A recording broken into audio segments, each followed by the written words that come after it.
삼방야화, 천목중봉 화상의 삼방야화를 함께 보고 있습니다. 보던 부분은 객승이 질문하기를 옛사람이 말하기를 무명에 거친 불을 헤쳐버리고 조사의 가풍을 우러러보는 이유는 오직 견성하려고 그런 것이다. 또 부대사도 말하기를 다만 말소리를 막은 것도 견성성불을 도모하려고 그런 것이다. 견성에 그 뜻이 있다. 부처님 가르침에 뜻이 있다. 오직 견성이다. 깨달음이다. 도노다. 그런데 이것 말고 따로 견성하는 이치가 있습니까? 견성하는 이치, 그러면 조사의 가풍을 우러러본다든지 말을 그친다든지 이거 말고 견성하는 이치가 있습니까? 또 만약 없다면 납자들은 어떻게 해야 합니까? 여기에 대해서 대답을 하시기를 가령 단편적으로 견성을 말한다면 옛사람들이 깨달은 오묘한 이치를 두루 설명한다 해도 수행에 장애가 될 것은 없습니다. 단편적으로는 이런 말이 애매해서 번역인지 여튼 말로 할 것 같으면 수행에 장애가 될 거야 없겠지만 말이 문제여서가 아니라 처음이 잘못되면 뒤로 가면 갈수록 깨달음에서 더더욱 멀어지는 것을 어찌하겠습니까? 대체로 견성의 이치는 말로써, 생각으로써, 분별로써, 취사로써 알 수 없습니다. 그러나 그것의 작용은 하지만 없는 것도 아니다. 그 작용은 위대하고 본체는 완전한 겁니다. 털끝만큼이라도 아르마리 가지고 들이밀면 본체를 마주하더라도 개합할 수가 없습니다. 요즘 눈, 귀 달린 자들 치고 견성을 말하지 않은 자가 있습니까? 아무나 견성하는데 그러나 다른 사람들로부터 견생에 대하여 질문을 받으면 있는 것이 아니라고 하더라도 틀렸다. 있는 것이 아닙니다. 그래도 빗나갔다. 이렇게 대답은 그럴싸하게 잘들 한다.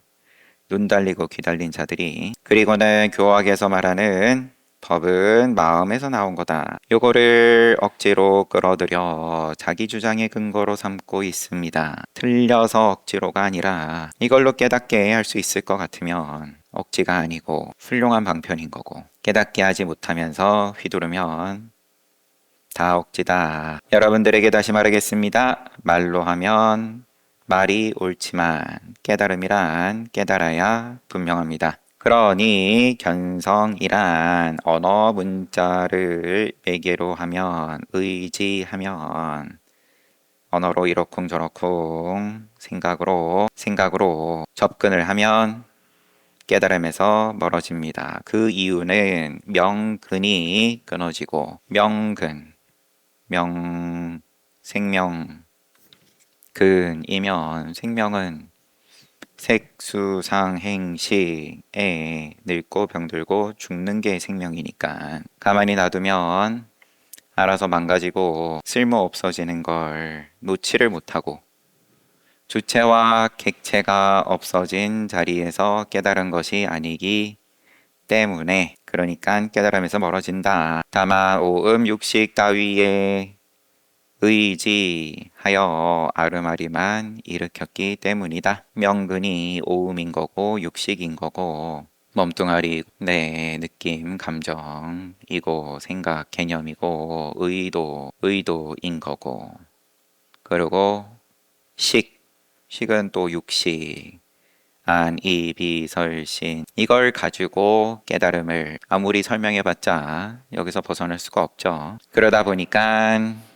아르마리만 일으키고, 참 설명 잘한다, 똑똑하다, 말솜씨만 있다. 그저 말로 할 때에는 견성한 듯 하다가 정확하게 말해보면, 정확하게 말하는 거 아니면 말하는 거 들어봤을 때 미혹한 것이 아닐 수 없더라. 다시는 그대의 무명과 삿된 망상이 제멋대로 발생하는 대로 짓거리지 마세요. 말할 때는 모양 일으키면 엄연히 두 개의 본성이 있는 듯하니 이미 거짓이 돼버린다.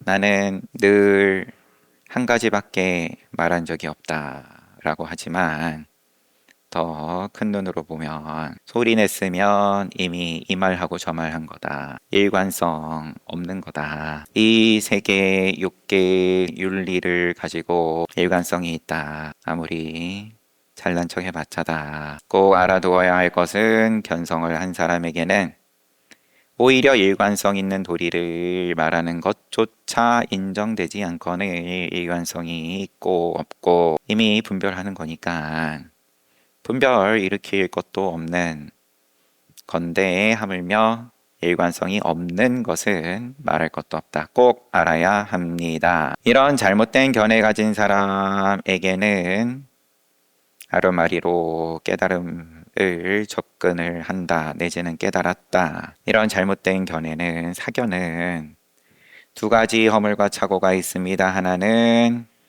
자기가 도 배울 때 삿되게 접근을 한 거고 언어 문자로 도를 통하려고 한 거고 생명을 가지고 생명을 넘어서려고 든 거고 이것은 애초부터 결단코 생사대사를 확실히 밝히겠다는 생각이 없었던 것입니다. 그 마음을 깊이 들여다보면 처음부터 깨달을 마음도 없었다. 자기 생명을 한번 던져보겠다, 벗어나 보겠다. 그 생각이 없었다. 꼭 움켜쥐고 포기를 못하는 건 왜 그렇습니까? 생명을 좋아하니까. 그러면은 그렇게 잘 살면 되는데 이 세상 기준에 선업 지으면서 그런데 그게 마치 도를 불법을 수행하는 걸로 포장을 하니까 두 번째는 스승이 잘못되어서 제자 근기를 고려하지 않고 천부적으로 타고난 재주가 약간 있는 것만 보고 교묘한 방편만 가르친다. 스승이 안목이 있는데 이러는 거냐? 스승도 안목이 없어서 이러냐?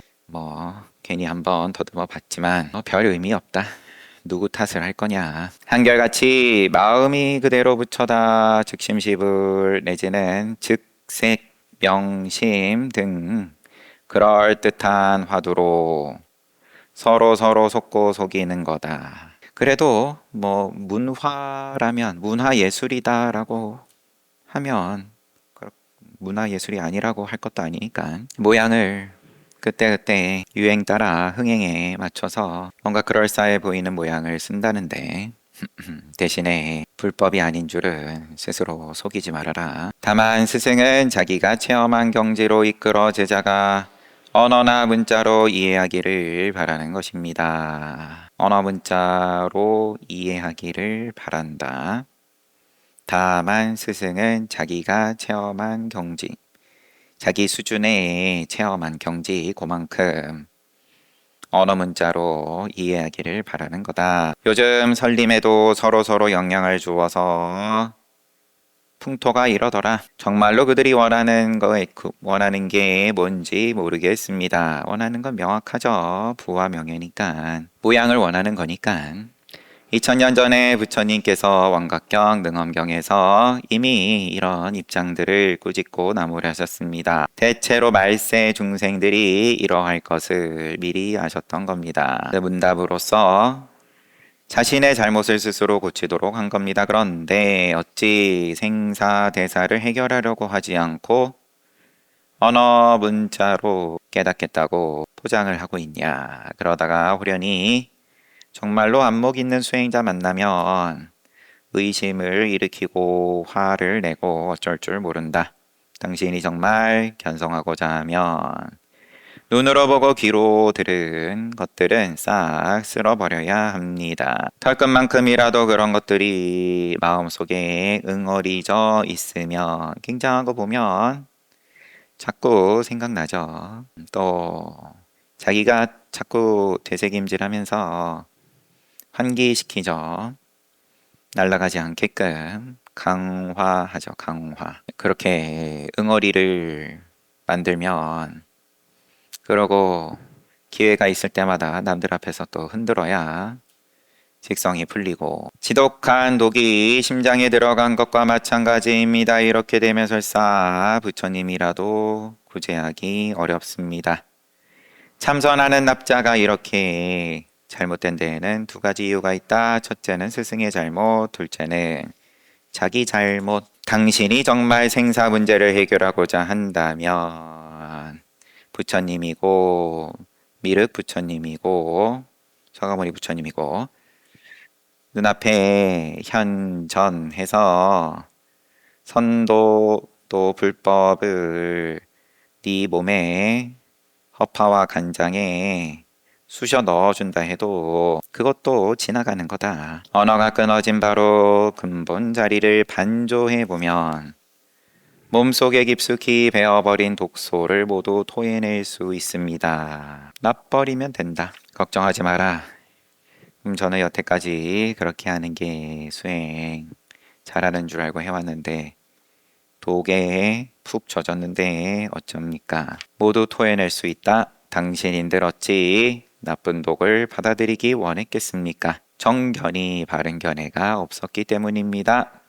그래서 눈을 뜨고도 잘못된 스승에게 공업에 꼬여 넘어가는 겁니다. 공업에 모르는 결에 자꾸 물든다. 당신이 과연 선을 아르마리로 이해하려고 한다면 무심코 던지는 한 토막의 비유도 이해하지 못할 겁니다. 이런 상황에서 비록 당신에게 1700공안을 일시에 뚫어버릴 수 있도록 해주더라도 그것이 뭐 그리 어려운 일이겠습니까? 그러나 그것은 아무 소용이 없을 뿐더러 차라리 일생 동안 선에 대한 이해가 없었던 것만도 못합니다. 내용이 뉘앙스가 차라리 그러면 깨닫게 하는 건 어렵지 않다.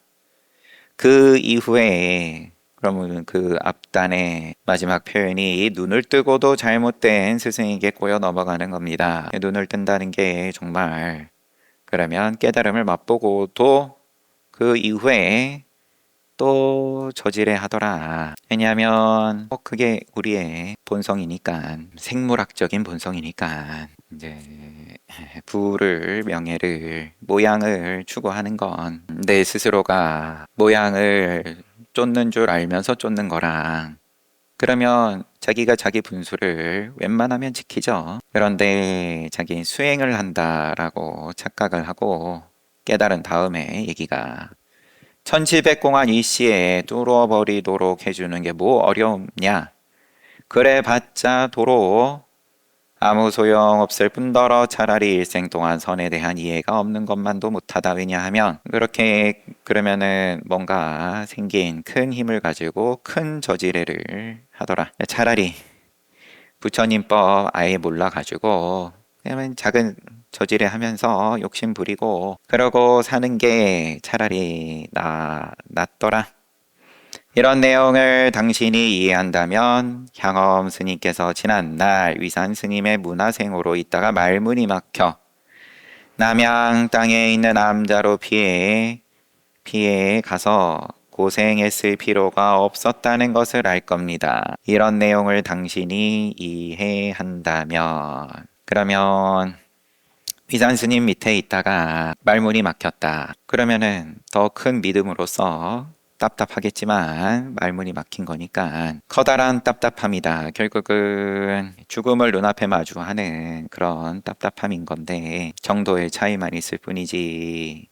하지만 여기서 내가 물러나지 않는다.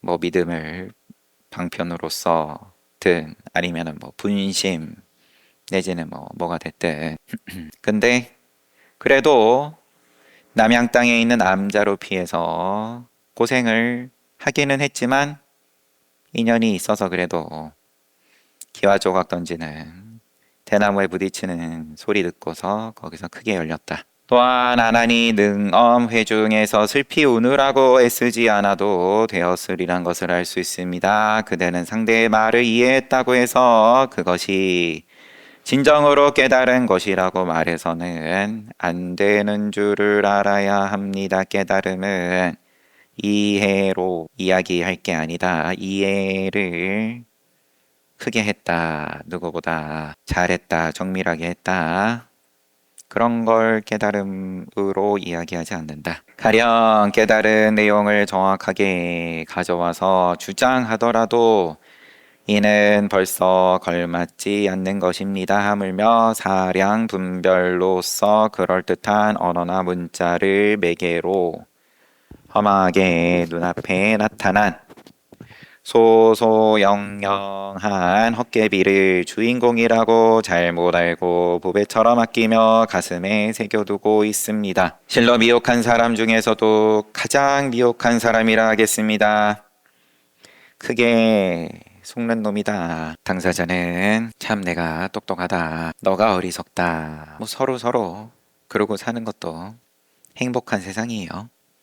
다 자기 잘난 맛으로 사니까. 죽음을 눈앞에 두고도 계속 그럴 수 있으면 그것도 복이죠. 이것을 오래도록 고치지 않으며 훗날에는 반야를 잘못 말했다는 과보를 받을 것이며 깨달음을 불법을 너가 망쳤다, 오염시켰다. 큰 과보 받을 거고 가까이는 죽는 마당에 후회한들 무슨 소용이 있겠습니까? 옛날 해충국사께서 말씀하시기를 요즘 남방의 불법이 크게 변해버렸다. 그들은 사대신, 몸신자, 사대로 이루어진 몸 속에 신령한 성품이 들어있어 불생불멸한다고 한다. 이러한 코드는 이제 말을 편주해 가면서 끊이지 않는 거죠. 또 이 사대가 파괴되더라도 이 성품은 파괴되지 않는다고들 한다. 그러나 이러한 그들의 견해는 인도의 외도들과 같은 것이다 라고 했습니다. 해충국사께서. 또 장사 스님 같은 분은 도를 배우는 사람들이 진실을 식별하지 못하고 그저 옛사람들이 말해 놓은 신령한 말만을 쫓는다 라고 했습니다. 이것은 요즘 수행자들이 육진을 반연하여 일어나는 그림자를 자기의 참마음이라고 잘못 인식하는 풍조를 지적한 것입니다. 거울이 아니라 거울에 비친 모습이 그때 인연 따라서 굉장하게 비추면 이제 그런 거를 가지고 깨달음이라고 착각한다. 즉 능엄경에서 말하는 백천의 큰 바다는 알지도 못하고 한 방울의 물거품으로 전체의 바닷물을 알려고 한다. 이런 구절과 상통합니다. 또 진여를 제대로 알지도 못하는 무리들이 말하기를 시방 세계가 그대로 바로 나이다. 깨닫지 못하고서 이렇게들 이런 말은 워낙 많으니까 경전이고 어록이고 그런데 깨닫고 하는 말이냐 책임질 수 있는 말이냐 그렇지 않냐 이 성품을 허공을 둘러싸고 계속 되는 거예요. 무리들이 말은 참 잘해요 하면서 시방세계가 바로 그대로 나다. 이 성품은 허공을 둘러싸고 온 법계를 두루 했으며 이 성품은 온 법계를 두루 한다. 자제한다. 고금과 범서 시간과 공간 가릴 것 없이 두루 있으며 삼라만상에 가득하다. 라고 말들 합니다. 그리하여 마침내는 옛사람이 말한 한 줄기의 풀을 들고 이것이 장육금신이다. 금강신이다. 내지는 또 한 털끝마다 부처님 나라 보왕찰 나타난다. 털끝마다 부처님 나라 나타난다. 이런 말을 인용하여 자기 주장의 근거로 삼습니다. 그러나 아무리 음식에 대해서 말하더라도 역시 배는 고픈 것이며 의복에 대하여 말하더라도 주의를 막을 수는 없습니다. 이런 이치를 어찌하겠습니까? 모름지기 깨달음이란 직접 스스로 겪어봐야만 합니다. 또한 설사 그대가 직접 깨달아봤다 하더라도 본색 종장을 만나서 변화가 왔어도 선지식 만나서 그대가 깨달았다는 그 자취마저도 싹 쓸어버려야만 합니다. 그게 마치 당장 하루 이틀만 지나도 어제 점심때 뭐 먹었지 잘 기억도 안 날 것처럼 지나가 버릴 정도 되면 그러면은 그나마 얘기할 만하지. 그렇게 하지 않으면 이른바 아르마리가 도리어 가시가 되어 심장을 찌르고 좋은 약을 고집하다가 도리어 병을 얻고 만다. 이런 꼴을 면치 못할 겁니다. 그러니 이것이 어찌 언어나 문자로 통할 수 있고 의식으로 도달하여 할 수 있는 것이겠습니까? 한량없이 오랜 세월 이전부터 흘러온 생사의 굴레를 금일에 완전하게 끊어버리고 또 그대가 끊어버렸다는 사실조차도 단박에 잊어버려야 합니다. 생사 굴레를 끊기만 하면 된다. 그때그때 마주하는 것에 대해서 인과를 들이밀지 않기만 하면 된다. 내가 너한테 얼마나 잘해줬는데 뭐 등등.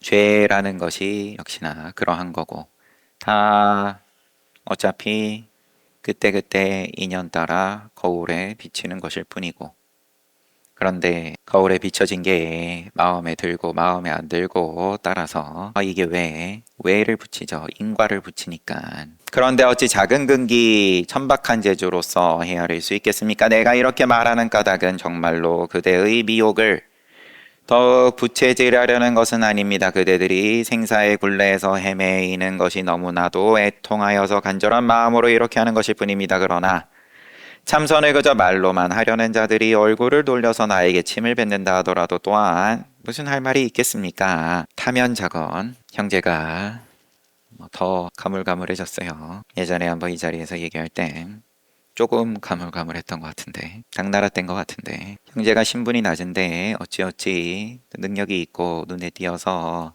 이제 빠른 한마디로 이제 승진을 하고 형이 동생한테 야 우리는 늘 조심해야 된다. 남들이 우리에 대해서 원한을 갖는다. 우리가 이렇게 빠르게 높은 자리에 있는 것만으로도 남들이 누군가 너의 얼굴에 침을 뱉었을 때 너 어떻게 할래? 아무 찡그리지 않고 닦겠습니다. 아마 동생이 그렇게 얘기하니까 그것도 아니다. 그 정도 가지고는 안 된다. 닦는 거가 그러면은 이제 상대방이 침을 뱉은 거에 대해서 내가 못마땅하다는 의사 표시다.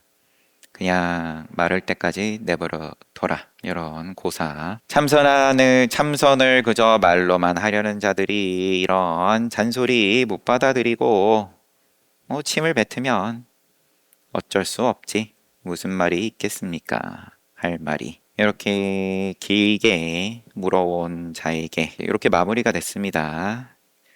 늦은 밤에 호련히 어떤 객승이 문 앞을 지나다가 내 방에 들어와서 서로 토론을 하게 되었다. 달이 휘영청 밝았다라고 해가지고 이제 밤에 또 제목에 삼방야화 밤에 주고받은 문답이다. 다음은 염불이 참선보다 더 효과적입니까? 라고 소제목이 달려있는 서귀자라는 스님이 문 앞을 지나다가 나에게 질문하였다. 나는 아미타불을 염송하여 정토에 태어나길 바랍니다. 아미타불 염송하여 정토에 태어나길 바랍니다. 생사에서 확실하게 벗어나는 길은 참선하는 것보다 아미타불 염송이 쉬운 듯합니다. 그 까닭은 멀리 계시는 아미타 부처님께서 그 가게에 가피를 주시기 때문입니다. 아미타불 솔직해요. 아미타불 염해서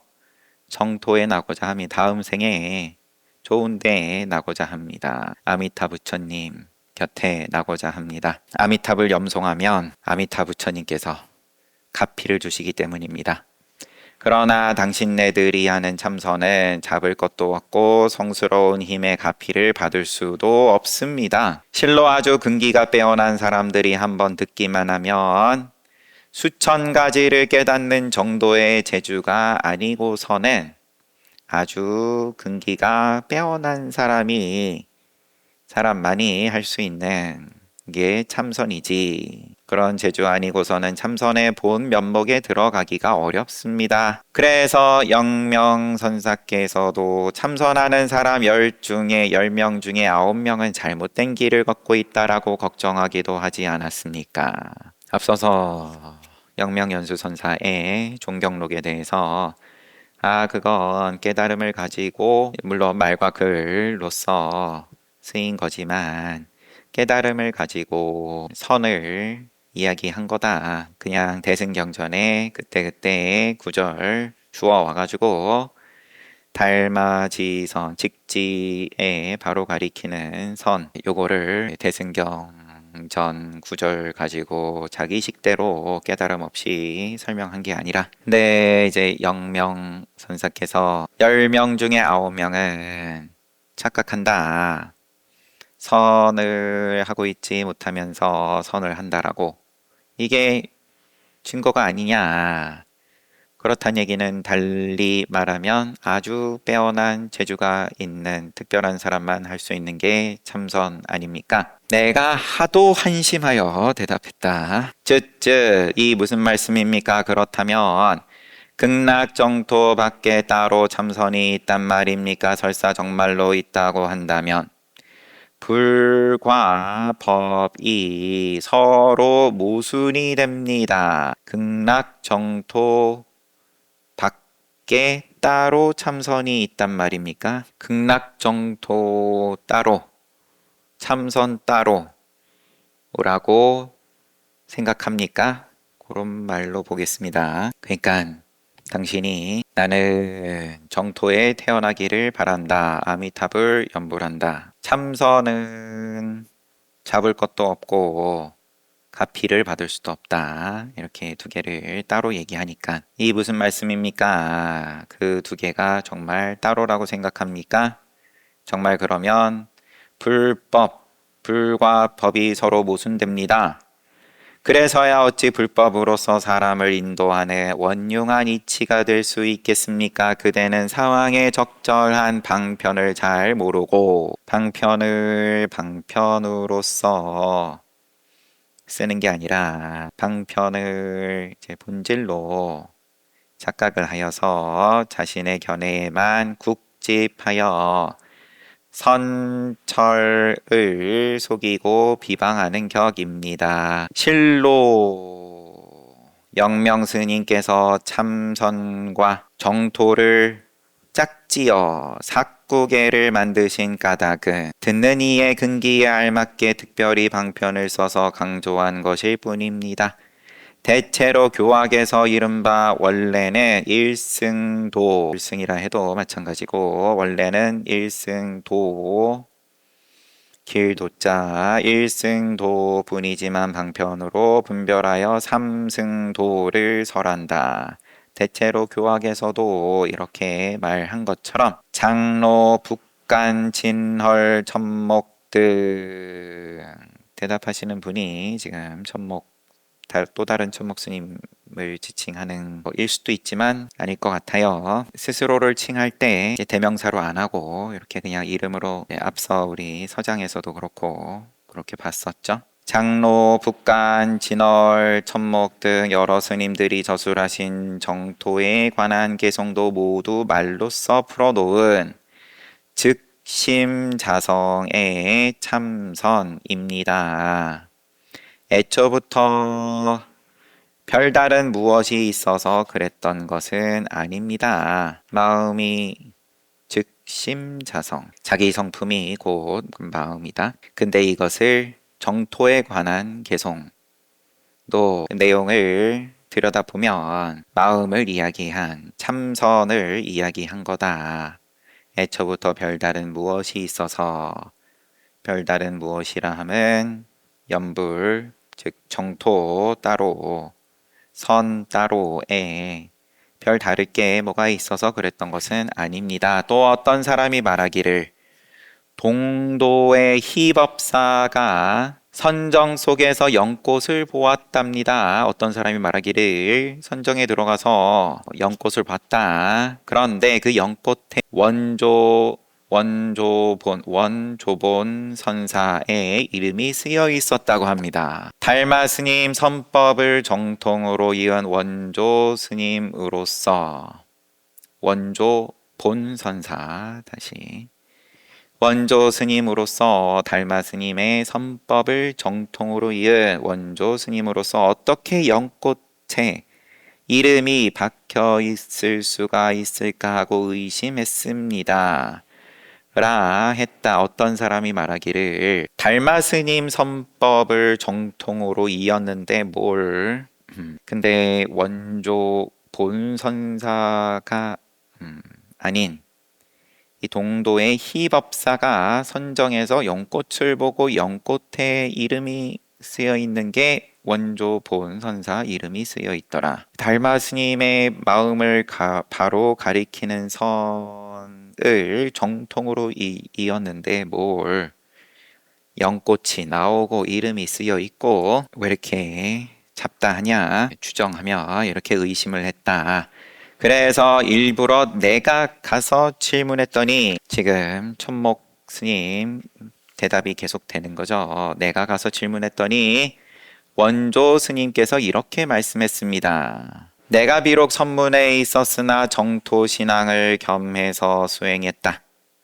그 당시에 원조 스님께서는 갖가지의 방편으로 찾아와 질문하는 사람들을 지도한 것이지 어찌 정말로 그랬던 것이겠습니까? 미혹한 사람들이 방편으로 그런 줄을 모르고 제멋대로 참선 말고 따로 정토에 귀의해야 한다 라고 말하는 것입니다. 좀 정리를 해보면 원조 스님께 더 간단하게 제가 간밤에 꿈을 꿨는데 막 연꽃도 나오고 정토, 말 그대로 정토인 거죠. 서방 정토, 불국토, 부처님 나라가 펼쳐졌어요. 꿈에.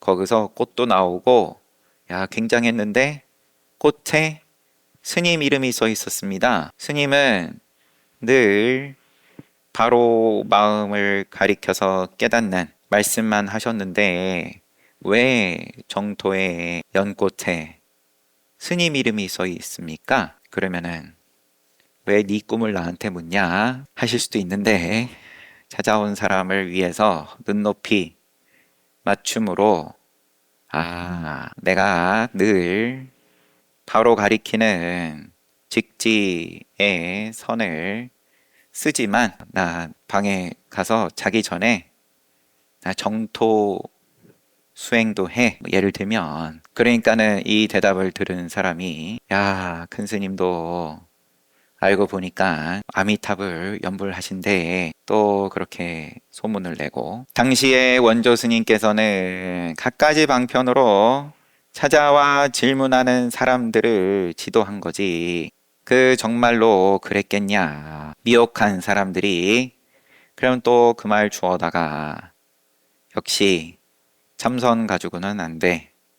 아미탑을 연불해야 돼. 네, 이렇게 떠드는 겁니다. 나아가 영명 스님의 정토 삭구계를 변명의 구실로 삼기도 하니 이것 역시 잘못이 아니겠습니까? 누가 어떻게 변명으로 쓰는지 모르겠지만 여하튼 서기자라는 스님이 그러면 이 스님은 자기는 정토에 나고자 하는 연부를 수행한다. 참선은 별로 영험이 없는 것 같다. 이렇게 그러면 참선을 하고 있는 천목 스님을 찾아와가지고 물은 거죠.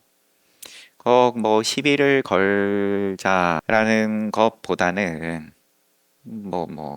당연히 시비는 시비지만 싸워서 연불이 최고야. 참선은 거짓이야. 이렇게 전쟁을 벌이려고 왔다라기보다는 자기도 궁금한 게 있는 거겠죠. 그게 무슨 말씀입니까? 왜 정토와 참선을 그렇게 따로따로 구분을 못 지어서 안달입니까? 당신이 이야기를 한 영명선사의 말씀은 요러요러한 뜻이고 또 원조 스님의 경우에도 그러하고 질문이 계속되어 손님이 자리를 고쳐 앉으면서 좀 더 자세한 설명을 청했다. 정토와 참선의 경지가 서로 어떤지 자세히 말씀해 주십시오. 궁금하시면 명절 지나고 보죠. 책은 그러면 우리도 천수경 열심히 하고 이거랑 참선이랑 화두를 들고 한번 그럼 스스로 화두를 깨는 체험을 하는 것과 연부를 하는 것과 뭐가 더 좋습니까? 나는 요거는 좀 관심이 없어. 저게 좋아. 내가 저게 좋으니까 저게 더 영험이 있는 거여야 해. 뭐 심리야 뭐 어찌 됐든 간에 잘 봤습니다. 내일부터는 또 명절 준비 그리고 우리 정성 들여서 차례 잘 모시고 그렇게 할 예정입니다. 쉬었다가 정진합시다.